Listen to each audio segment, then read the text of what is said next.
Today our topic is critical evaluation of poverty alleviation programmes.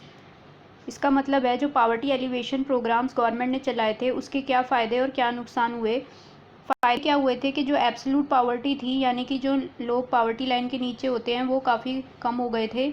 Number of persons below poverty line has gone down. Second benefit हुआ था per capita income और standard of living increase हुआ था। Third is there has been some progress toward meeting basic needs of people. Basic needs of poor people भी काफ़ी हद तक increase हुए थे। लेकिन the poverty alleviation program has been found unsatisfactory. लेकिन पावर्टी एलिवेशन प्रोग्राम जो चलाए गए थे वो काफ़ी अनसेटिस्फैक्ट्री रहे due to the following reasons. First is unequal distribution of assets. Due to unequal distribution of land and other assets, the benefits from poverty elevation program have been appropriated by the non-poor.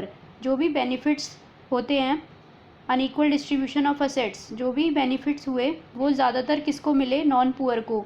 क्योंकि हमने देखा है green revolution में भी हमने देखा था कि जो ज़्यादा बेनिफिट हुआ था वो लार्ज फार्मर्स को हुआ था in comparison to small farmers, क्योंकि लार्ज फार्मर्स के पास सारे रिसोर्सेज थे, high yield variety seeds, fertiliser, pesticide, जो कि स्मॉल फार्मर्स के पास नहीं थे।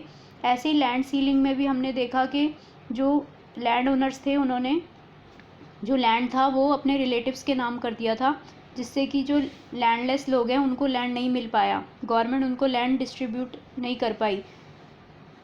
तो उससे क्या हुआ, रिच ज़्यादा रिच होता जा रहा है और पुअर ज़्यादा पुअर होता जा रहा है और gap between rich and poor increase होता जा रहा है। Second is lack of resources. As compare to magnitude of poverty the amount of resources allocated for these programmes is not sufficient.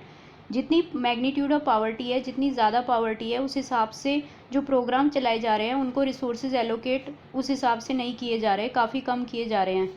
Third is improper implementation. The programme depend mainly on government officials and bank officials. जो भी programme government चलाती है वो किसके द्वारा चलाती है? Government officials उस पर काम करते हैं एंड बैंक ऑफिशियल्स।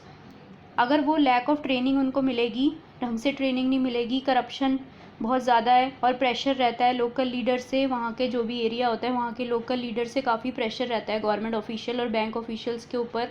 तो इस वजह से जो भी रिसोर्सेज उनको मिलते हैं प्रोग्राम कंडक्ट करने के लिए वो या तो इनएफिशिएंटली यूज्ड होते हैं या फिर वेस्ट हो जाते हैं due to all these reasons. Next is lack of active participation of poor people. अब जो ये प्रोग्राम चलाए जा रहे हैं पुअर पीपल के लिए, जब तक उनको इसकी नॉलेज नहीं होगी कि उनके लिए ये प्रोग्राम चलाए जा रहे हैं तब तक ये प्रोग्राम सफल नहीं हो सकते। तो उनकी एक्टिव पार्टिसिपेशन बहुत ज़रूरी है। Active participation of poor people is very necessary. Lack of infrastructure. There is lack of infrastructure in poverty stricken areas. जो भी बहुत गरीब एरियाज़ हैं जहाँ बहुत गरीबी है वहाँ पे प्रॉपर इंफ्रास्ट्रक्चर होगा अगर, तो वहाँ एम्प्लॉयमेंट खुद ही जनरेट हो जाएगी। तो वहाँ प्रॉपर इंफ्रास्ट्रक्चर होना चाहिए। तो एंड में हम कंक्लूड कर सकते हैं कि देयर इज़ इम्प्रूवमेंट इन पर capita income and average standard of living. Standard of living और पर कैपिटा इनकम बढ़ा था, एब्सोल्यूट पावर्टी भी कम हुई थी, लेकिन our performance has not been impressive when compare to other countries. लेकिन अदर कंट्रीज़ से अगर हम कंपैरिजन करें तो उतना ज़्यादा हमारा परफॉर्मेंस अच्छा नहीं था।